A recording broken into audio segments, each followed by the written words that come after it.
नमस्कार दोस्तों। साथियों, अगर आप भारत में रहते हैं या किसी भी देश में रहते हैं तो वहाँ पर रहने के लिए, बातचीत करने के लिए, बोलने के लिए बहुत ज़रूरी होती है वहाँ की भाषा।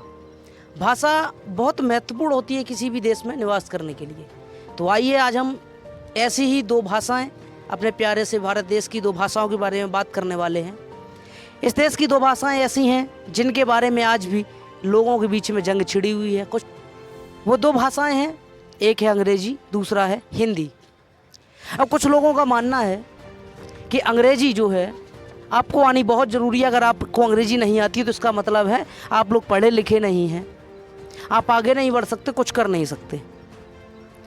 साथियों, ये बिल्कुल ही गलत है और ये साबित भी करके दिखाया है एक ऐसी लड़की ने जो गांव के बिल्कुल परिवेश से आती है, जिसने ठेठ देहाती बोल करके देश के सबसे बड़े शो बिग बॉस तक का सफ़र तय किया।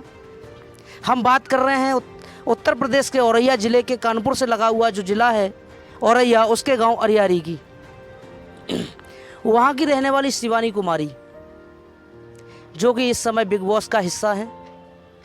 और वहाँ रहकर भी वहाँ बहुत सारे लोग अंग्रेजी बोलते हैं, तो उन्होंने वहाँ साफ साफ कह दिया है कि मुझे अंग्रेजी नहीं आती है, मुझसे बात करनी है तो हिंदी में बात करिए। Can I see what it is? Hindi बोलो, अंग्रेजी में समझे ना, इसका है तो दही। तो आप समझ सकते हैं कि किस तरह से अपनी बात को कितनी सफाई से उन्होंने वहाँ रखा। शिवानी कुमारी भी बिग बॉस का हिस्सा हैं और भी लोग बिग बॉस का हिस्सा हैं, तो साफ साफ उनसे कह दिया गया है यही बात। तो आप समझ सकते हैं कि इतने बड़े शो पर एक ठेठ हिंदी देहाती भाषा को रखना बहुत बड़ी बात होती है। तो मैं मानता हूँ कि हाँ, अंग्रेजी ज़रूरी है, लेकिन हमारी मातृभाषा जो है वो हिंदी है, इसको भी हमें बचा करके रखना है, इसका भी मान सम्मान करना है। तो ऐसा नहीं है कि आप हिंदी बोलकर आगे नहीं जा सकते, हमें सीखने की ज़रूरत है शिवानी कुमारी से।